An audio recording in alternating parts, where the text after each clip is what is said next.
Ladies and gentlemen, good evening, boxing and MMA fans from around the world. Introducing from Bassett, California, the third man in the ring, Popeye Ray. Welcome to Third Man in the Ring. I'm your host, Popeye Ray. I don't even have to introduce him. You know, Russell Mora. Done some of the biggest fights in the world. Awesome guy, great friend. Today we're going to find out what makes Russell Mora tick, his past, his childhood. So tune in, guys, and let's hear it, man. Warm welcome for Russell Mora. Thank you, Russell, very much, bro. Thank you. So Russell, how you doing? How you doing? Everything's good. God is great. I'm very happy to do this because I was mentioning as a licensed referee in Las Vegas, Nevada, we're not allowed to do interviews. So this is one of my first interviews I've done since I retired. And it's funny you said we have to ask permission to Andy Foster as well. So I guess, they're just watching their P's and Q's, so to say, Right. They don't want us, since we represent the state, be careful what you say, That's right. That's right. Yeah. But, Russell, we would just want to educate the fans on what makes Russell Mora tick. If you could start, where did you grow up at? Born and raised in Denver, Colorado. Born Colorado. into a boxing family. My father was a fighter. My uncle, Jess Mora, was a fighter. My dad, Richard Mora. Growing up, I used to look at his pictures, his scrapbook, so to speak, his newspaper clippings, and his trophies, and all I wanted to do was box. Box, huh? Then my dad said, no, y'all are too young. When you guys get men, you can box all you want. But as young children, I don't want you guys getting hurt as young kids. Understandable. Yeah. So how was your childhood though? I mean, was there any other sports or? My brother could do anything. My brother Dennis could play basketball. Younger? Older than me, 1 year older. He could play basketball, football, baseball. He was a great athlete. Me, I had two left feet. The only sport that ever came natural to me was boxing. That was the only sport that I felt so calm. Everything felt slow motion. I didn't have any big problems in boxing, but I couldn't dribble the basketball. Oh, wow. And is your father alive still? No, both my mother and father have passed. Oh, sorry to hear that. Well, with that said, did your father ever get a chance to see you box? When I fought a tough man contest years ago, he came down to Albuquerque to watch me fight. Oh, all right. I grew up in Denver, but I fought a few amateur shows in Denver as a young adult. But I moved from Denver at the age of 17 to Albuquerque, New Mexico. Okay. And the first thing I did is I went to a boxing gym. And Henry's Boxing Club, Henry Anaya. And I won our state Golden Gloves twice, 1980 and 1981. And there you go, fans. This is a referee that knows what it is to be in the ring, that knows how it is to get hit. And that says a lot. When some fighters tend to, they don't know. He knows. Yeah, and it's all about training. I learned in boxing that it's better to fight smart than tough. Yeah. I think it's a quote from Cus D'Amato that said that in boxing, smart guys win, tough guys get hurt. Yeah, I must have been following the tough guy thing. It's easy to do. You can get sucked into a slug out with these guys, and you have to keep your head and stay smart. And this is where probably Mayweather. I mean, he's such a great fighter. Right. He's a smart fighter. Fighter. So how many amateur fights did you have? I only had 23 amateur fights. Only? Come on. Well, how many amateur fights I have? None. Sparred 100 times, but never could get my weight down. But that's a lot of fights. I was lucky because even though my dad didn't allow us to compete, we had gloves in the basement. So my brother and I sparred thousands of rounds. We would, just every chance we got, we'd go down there and spar. And he was older than me, bigger and stronger than me. So it took me a long time to figure out how to compete with, with that disadvantage.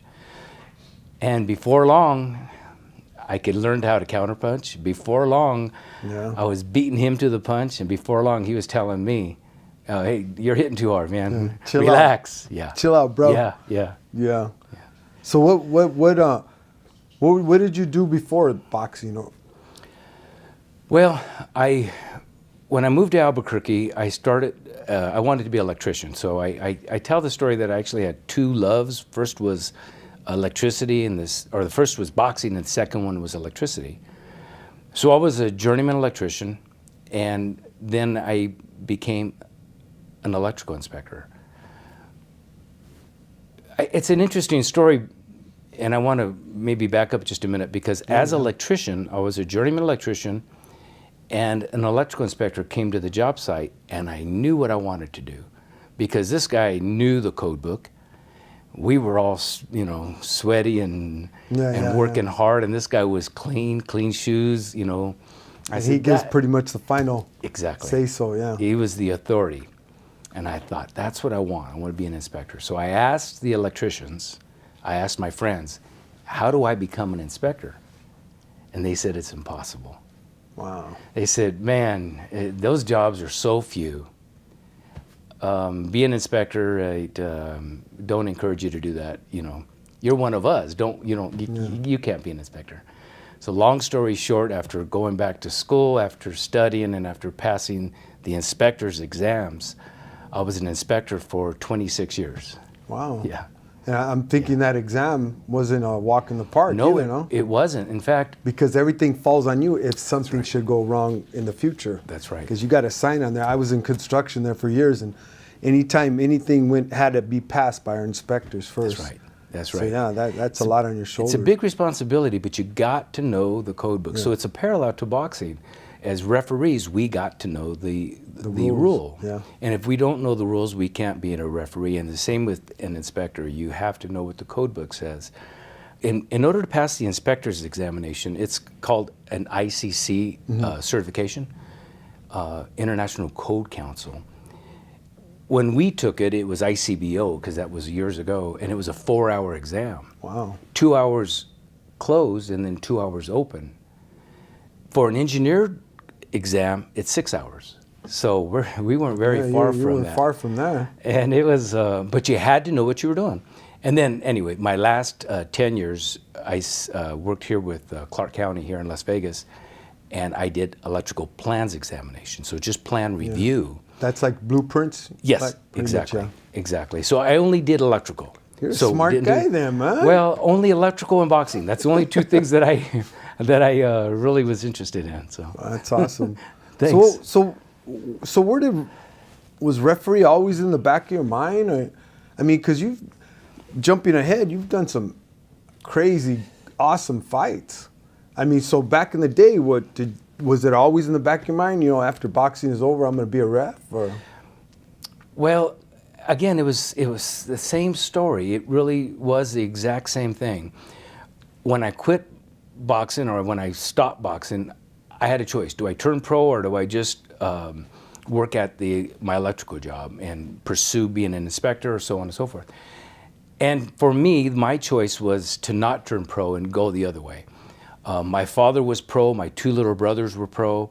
For me, it wasn't what I wanted to do. So after I finished boxing, one day I went to the smoker, just a small smoker, and they needed a judge. They say, Russell, sit down, we need you to help us. And because those are all the people you know. Yeah. And in fact, it was my coach's wife, Irene Anaya, that said, sit down, Russell, help us out. And then the rest is history. I knew what I wanted. Just the flow, just flowed into it. I knew what I wanted to do, and that was to be an official. Once I started reffing, I was really hooked. But then again, I asked around, hey, I'm seeing these big fights in Las Vegas, Nevada. This is when I'm living in Albuquerque, New Mexico. How do I become a ref? And all the other referees said, it's impossible. Russell, you can't do that. Those guys are, that's Richard Steele, that's Joe Cortez, that's Mills Lane, Kenny Bayless, Tony Weeks. You're one of us. And so, long story short, 17 years I was a referee here in Las Vegas, Nevada. But Russell, during that, when they were saying that, did it discourage you a little bit? Honestly, it did not. In fact, it gave me more hope. When I heard that it's impossible, I heard it before. That's right. That's right. And we know as Christians that all things are possible. That's right. When you're looking at in the right direction. You know, we know that we keep our eye on Jesus, it's always possible. That's right. And I don't want to make this about me, but they told me the same thing. Come on, Ray, really? You try to be Ray? Come on, man. Mostly this one person, and I just said, you know what, I'm going to stay focused and pray about it and see what happens. You know. And look at you now. I mean, we were just talking about the fight tomorrow night, and I truly believe you saved that kid's career, if not even his life.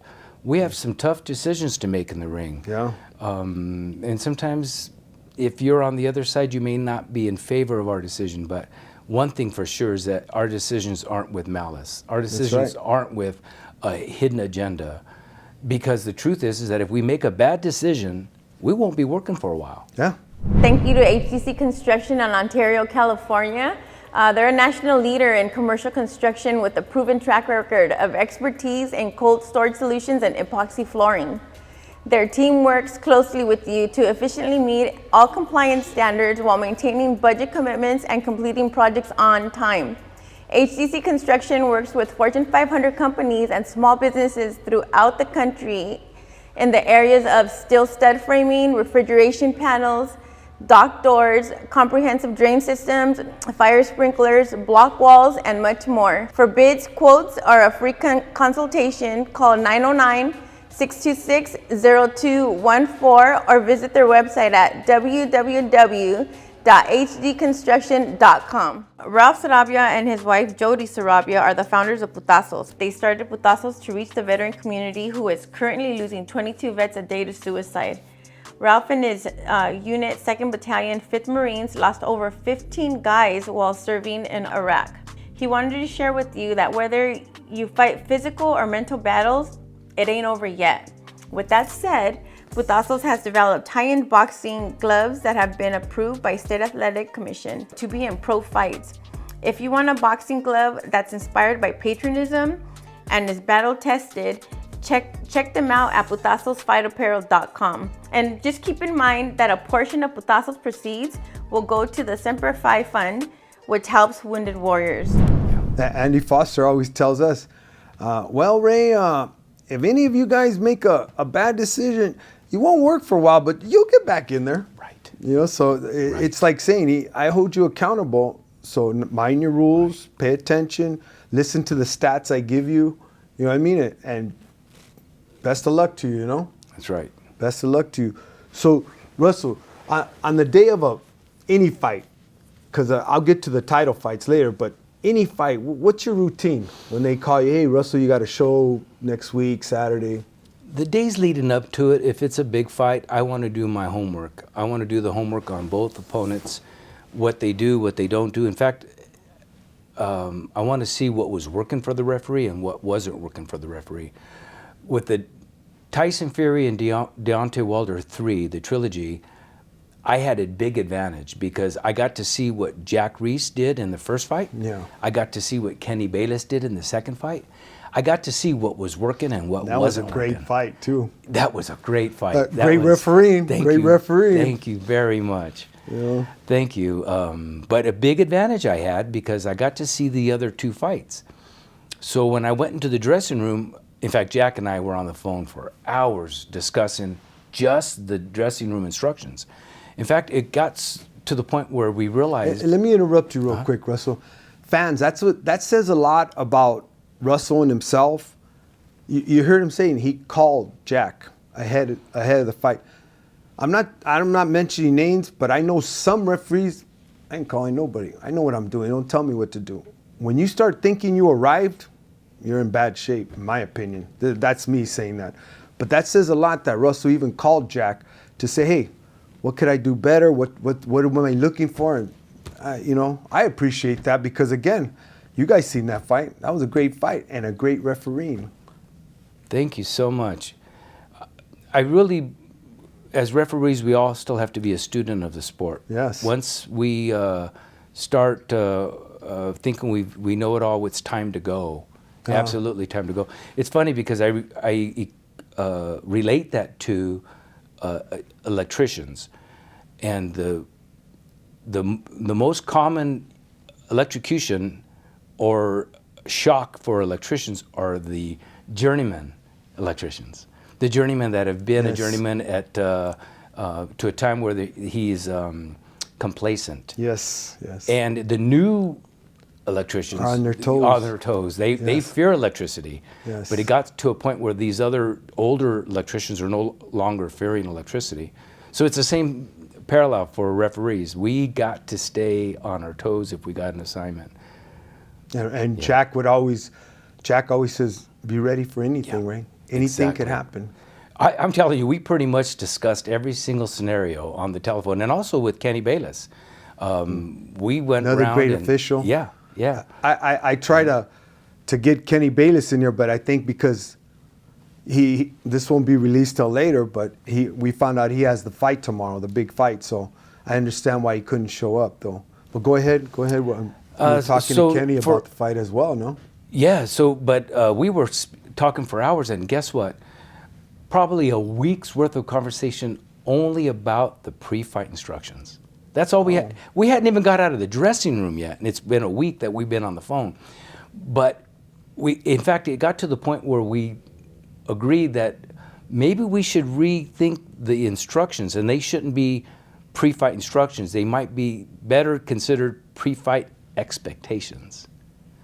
Because that's truly what it came down to. Because at that level, they already know what I expect of you. And what you can expect from me, yes. I'm going to have to run with that guy. That was my idea. That's good. So it was funny because when I went to the dressing room with Tyson Fury, he was laying down and he was so happy. He says, "How you doing, mate?" And just as relaxed as can be. And I says, "How are you, Mr. Fury? I'm Russell Mora. I'm your referee tonight." And he said, "Yes, I'm doing good," and just happy. And then he was a very polite guy, until I got to the point where I told him, "Listen, I've had the opportunity to watch both first and second fight. So tonight, I want you to know that if you are going to put your arm around him in a headlock and put all your weight on him, I may take a point from you. I'm not going to tolerate that." And now he's serious. Yeah. He's not mad, but he's serious. He got real serious fast. We got to the jugular really quick. So the meat and potatoes of the expectation. Yeah. How did the Wilder one go? Interesting, because his was well. I'm telling you now. He says if he fouls me once, I'm fouling him twice. And I go, hang on a second. Let's think about this. Let's think about this. I said, that's not a good plan, and I'm going to tell you why. Because if one foul is considered accidental, and the retaliation's intentional, that's an automatic point deduction. And I says, we go to the scorecards in a close fight, that could cost you the fight. So please, I want you to reconsider that game plan. And then he kind of just stared, but. I knew I had my hands full. For sure I did. Yeah. So with that said, when you're in those big fights, and you've done a few of them, but particularly the Tyson Fury fight, because that's the heavyweight fight. Honestly, Russell, how do you feel when they're announcing third man in the ring, Russell Mora? Honestly, the only thought in my mind. Are you sucking up all the lights? And I did. I honestly felt very grateful, very thankful, and all I did was speak to the Lord and said, "Thank you for this assignment. My cup is overflowing. Thank you." Because this is the heavyweight championship of the world. Yes, it was a big one. Yeah. There's title fight, but this is the ultimate title fight. Well, I mean, every title fight matters, but this is the heavyweight championship of the world. Yeah. That was awesome. For the years of preparing, for the years of making good decisions, not so good decisions, doing my best in the ring, the best that I could do in the ring, all those years prepared me to do that fight. Yeah. And so I was very confident. When I got the assignment, Bob Bennett called me to talk about the fight and said, "How do you feel about refereeing this fight, Russell?" And I said, "I feel good about it, Bob." And he says, No. He says, "Listen, one guy's 280 pounds, the other guy's 240 pounds. Yeah. I don't know exactly what the weights are. Yeah. But he says, one's 6'9", one's 6'8". He says, these guys are big guys. Big man, man. He says, tell me how you're going to referee this fight. And I said, Bob, I'm going to tell you the same thing that my dad used to tell us. I would say, Dad, I don't really want to fight this kid. He's too big. And my dad says, it doesn't matter how big they are. You're not going to carry them. That's right. And so I told Bob, I said, so it doesn't matter how big they are, Bob. I'm not going to carry these guys. They do it the same way I always do it. Yeah. Exactly. Yeah, and so he, good executive director, Bob Bennett, and now Jeffrey Mullen, same, doing a really good job. And they want the best for Las Vegas, and so that's important.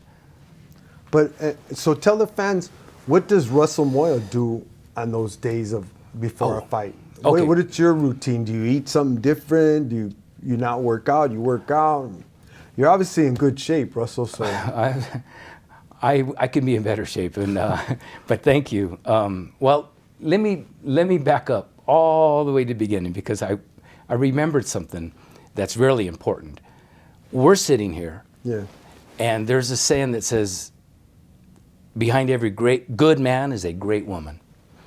Amen. We couldn't do this without the support of our wives, without the input, without the commitments and the sacrifices that we have at home.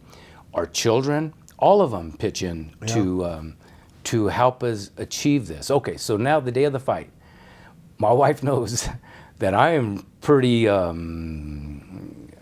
focused. That's a good way of putting it, because she stays out of the way. I know, that's a really good way of putting it, because she understands this guy is like, it's just a pin drops, he's gonna jump. So she makes me a big breakfast, and so that's been a routine. She makes me a big breakfast. I'll eat breakfast, and I'm not laying around because I'm lazy or because my body needs it, but my mind after that. So I'll take a good nap, wake up, get to the fights, and I won't eat again until after the fight. Yeah. So now it's on. So now I'm focused, I'm ready to go. That's awesome. That's awesome. And looking back at your career, because I'll get to the reason why I say that is, was there any fights that were hard? Or you thought, maybe I should have stopped that, maybe I shouldn't have stopped it? Because, I mean, I interviewed Tony Weeks, and I had told him, when we're in there, and I've been accused of stopping fights a little too early. And I come home and I tell my wife, you know what, I think I stopped that fight too early. And she reminds me, well, remember what you always say, babes. I'd rather the fighter be mad at me now than his mother be hating me in the morning. That's right. That's right. You know? I don't have regrets. The decisions I made were based on what I was working with. I did fights earlier in my career that I wasn't quite prepared for. So young officials, this is for you. Be careful what you ask for. You want that big fight. Sounds like Jack just right now. Yeah, and that's something that we talk on the like phone Jack. so much. Sometimes we're speaking the same language, but be careful what you ask for. I did fights early in my career that could have ruined my career because, quite frankly, I wasn't prepared for those circumstances, for those situations. Give me that fight today. Get me in the ring with them today, and I could certainly do a better job because we have more experience, we have more tools. I don't have regrets because without failure, you cannot recognize success. That's right. That's right. Yeah. So let me ask you this big question, and I don't even understand. You're at the top of your referee game, and you retire, Russell. Why? Well, I turned 61 next week. So when I turned 60, I met with my commission. Nobody really knew this but me and my commission. And I said, when I'm 60, I'm going to retire. And they said, are you mad? And I go, oh, no, the opposite. I've never been happier, never been more content ever. My cup at this point really overflows. But for me, after refereeing 25 years, that I thought was enough for me. I don't see that I'm going to do anything bigger, fights. I'm sure there's going to be fights, you know, as these young kids come up and more champions are developed, that they're going to be always bigger and bigger. But for me, doing Triple G and Canelo, after doing Tyson Fury, Deontay Wilder, Lomachenko, traveling to Germany, to Russia, to the Ukraine, to France, to Japan, China, and Philippines, and Thailand, for me, I felt like I was content, and it was time for me to go. It was just... And me looking at it, when better than to leave when you're at the top of your game? Because heaven forbid, you know, you start falling or tripping or, you know, forgetting things in the ring. Right. You don't want to go out like that. You don't want to go out like that. And I pray that my peers, if not my children or my wife, say, "Hey, babes, it's time." Right. You know, it's time. You know. Right. But yeah, that says a lot about you, Russell. I could appreciate that. I respect your. And I also believe that the fighters deserve the best of us in the ring. And again, for me, both my knees had been scoped. Both my knees had given me problems. Both of them swell up when I run. So if a referee can't go do his road work, then you got to wonder if he should be in the ring with these fighters who've been doing tons of road work. I have to do my road work in order for me to feel confident. And when it got to the point where I couldn't because my knees would swell up, then I just knew. I don't want to be thinking about my knees in the ring when I should be thinking about their safety. Yeah, we got to give them 100%. Yeah. We would also like to thank our newest sponsor, Twitch Boxing Equipment. You can count on them to provide you with all of your boxing equipment needs. They have all major brands in stock and are ready to ship. They also have their own label, Twitch Boxing Equipment. They offer a wide variety of gloves, wraps, and all the tools needed to elevate your development. You can follow them on Instagram at Twitch Boxing Equipment, and you can also pick up some Twitch boxing gear at some of the local clubs here in the Inland Empire. Also, we want to give another shout out to Valley Mission Builders. Valley Mission Builders is a general building company with over 3 generations of construction experience. They specialize in all phases of home construction, new home building, remodeling, room additions, and ADU and guest units. They can assist with planning and designing to complete construction. They service the greater Los Angeles area and Ventura counties, including the San Fernando Valley. Give Valley Mission Builders a call for a free consultation. It's like one of the fans had written in and said, you know what, the best fight is when there's 3 top qualified people in the ring. You know, so I agree. I agree. So what are you doing with yourself now? Okay, so well, you've been retired not even a year yet, no? No, October at the WBO convention, I was offered a position with the WBO as their chairman of officials.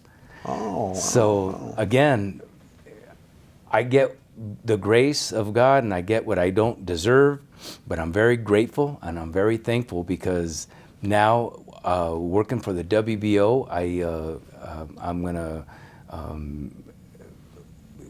travel down a road that I had not traveled, and having been a referee for 25 years, that experience will carry with me, and hopefully I can help out other referees now.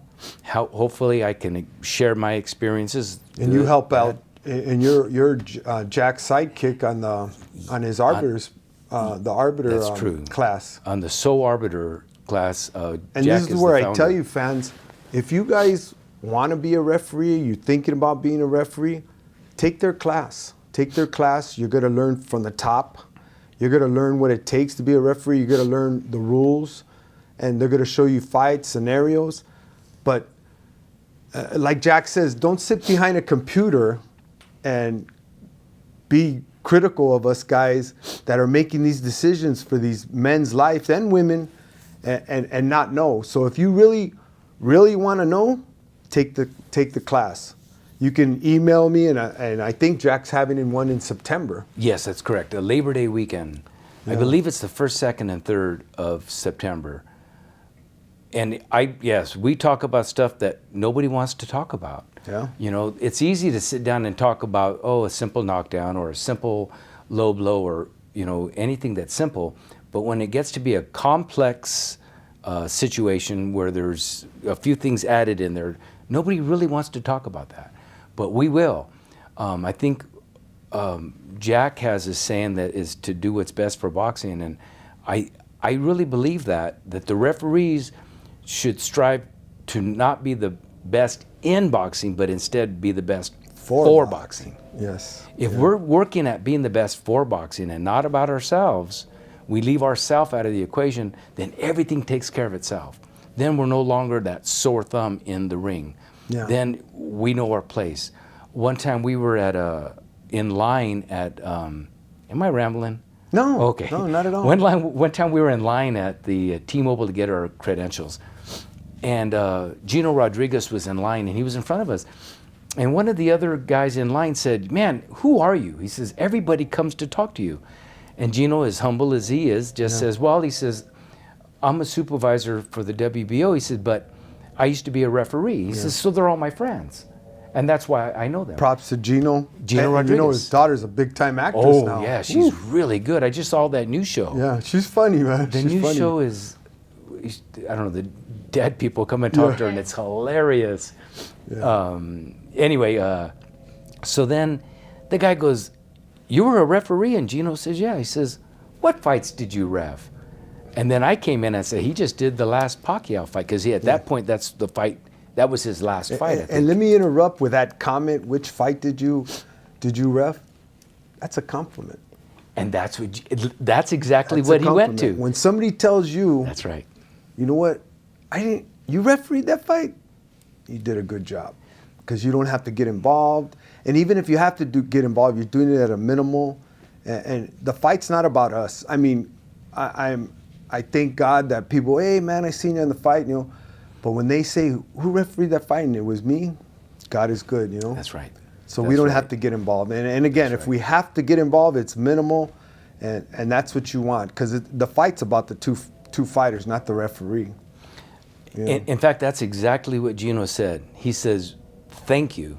Yeah. Because what you just told me is the best compliment a referee can have is when you're asking, "I've never seen you ref," and that's what we should do.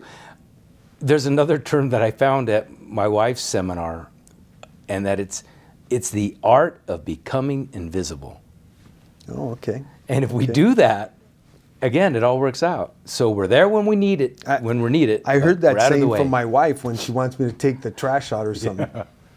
She goes, now I can't find you, huh? Yeah. Oh, yeah. Oh, yeah. You're invisible now. So with the WBO, the supervisor, you supervise fights as well, no? I've gotten 2 assignments as a supervisor. One was in California at the StubHub, no? Or the Staples? outside. It's an outside, small arena outside. Yeah, Carson. Yeah. Great commission you all have. Absolutely. It runs very well, and the referees did an outstanding job. And then I also got to do Terrence Crawford's last fight in Omaha as a supervisor. And what's the job of a supervisor? Paperwork. No, A lot of paperwork? A lot of paperwork, but just to make sure that all the judges are where they're supposed to be, when they're supposed to be there, and that they're in the right state of mind, and the referees. Contract weight, that type of thing, or? We document it all, because it all has to follow the criteria of the championship, criteria. So we just document it at that point. So anything that they do at that point is just documented.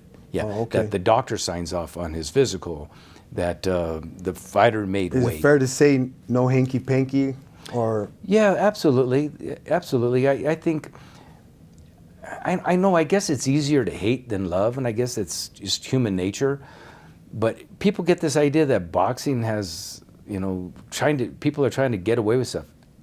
Exactly. I've been in boxing, again, all my life, and that's not what I see. In fact, I see everybody really trying to do their job. Yes, once in a while. And I meant no something happens. disrespect by that, because Right. I'm coming into something. Mm-hmm. I always tell the fans, all the countries you've been to, all the big fights you've been to, the people you've met, who in their right mind would do dishonesty to the sport? Who would, from me growing up the way I did, where I've been, who would have thought that I'd go to Russia? Who would have thought you'd go to Russia, or me to Puerto Rico, Panama? I would never, I don't know any official that would throw their career away for anything, money, notoriety.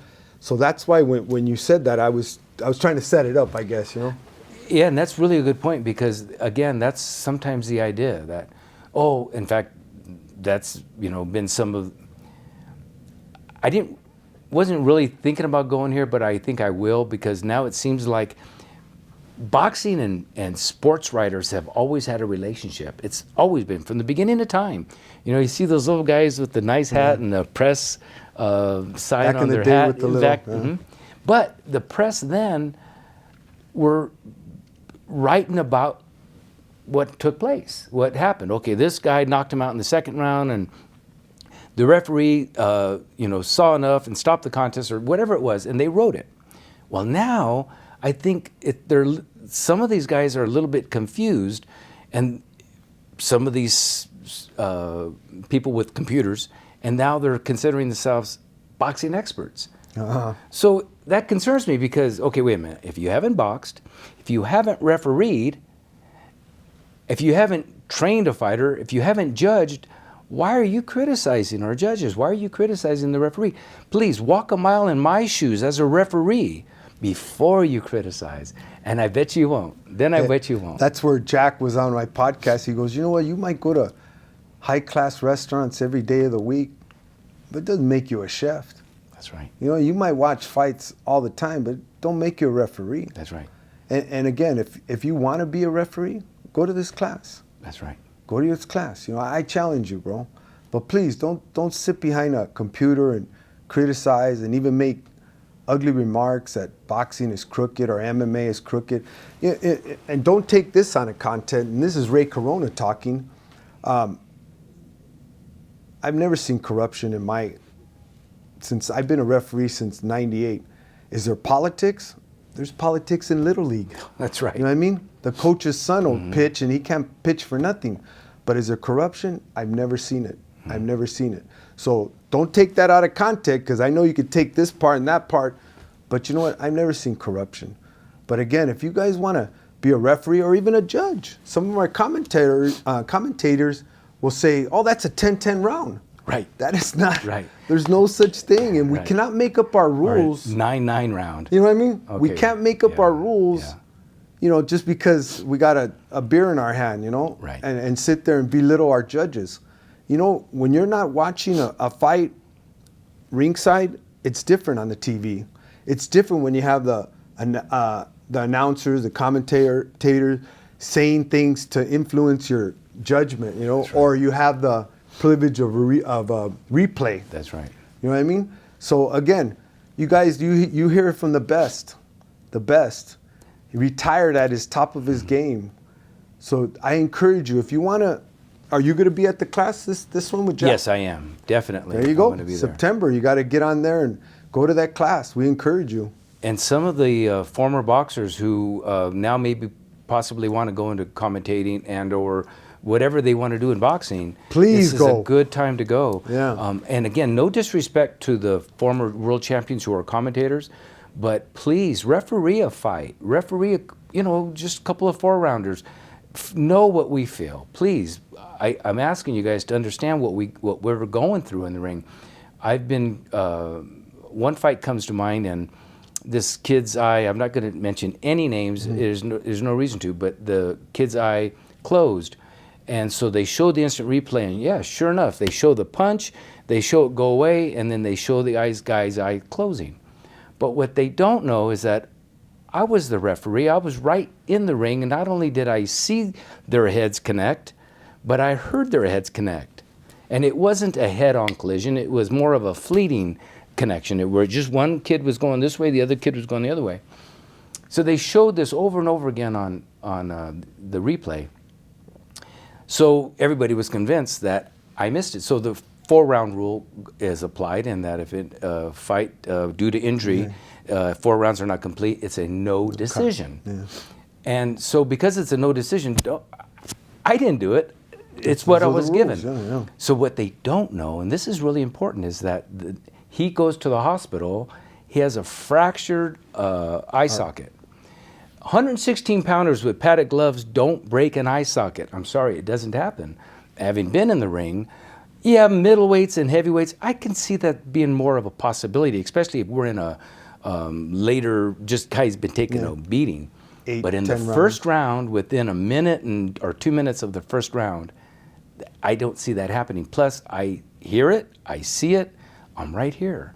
But I was second guessed, and I just think, again, it would be good if our commentators could just referee a little bit. Yeah. Go to a couple or 4-rounders, or go to the amateurs and commit to reffing a few amateur fights.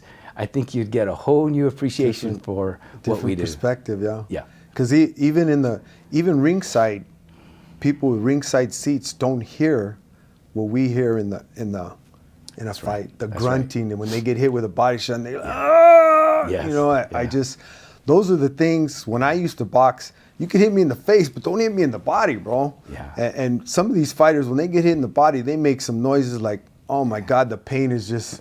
I almost feel like hugging them, you know? I know. But with that said, I appreciate you, Russell, coming out. And, again, if you want to tell the fans anything, give a shout out to the wife, what you did, and thanks. Well, I'm just grateful and thankful, and I give all the honor and glory to our Lord Jesus Christ. Amen. I'm very filled with blessings. I don't know why, but I'm thankful. And my family, who's supported me all these years. My wife and I have a blended family, so we get a lot of love. We have a bunch of grandkids, and we're very blessed. They're awesome. So, with that said, I just want to thank you, Russell. I wish you the best. You're a dear friend, and we'll be seeing each other. But right. Tell the fans, have a blessed day. Please go on YouTube, subscribe to Third Man in the Ring, guys, and thank you from Russell Mora and myself. God bless, guys.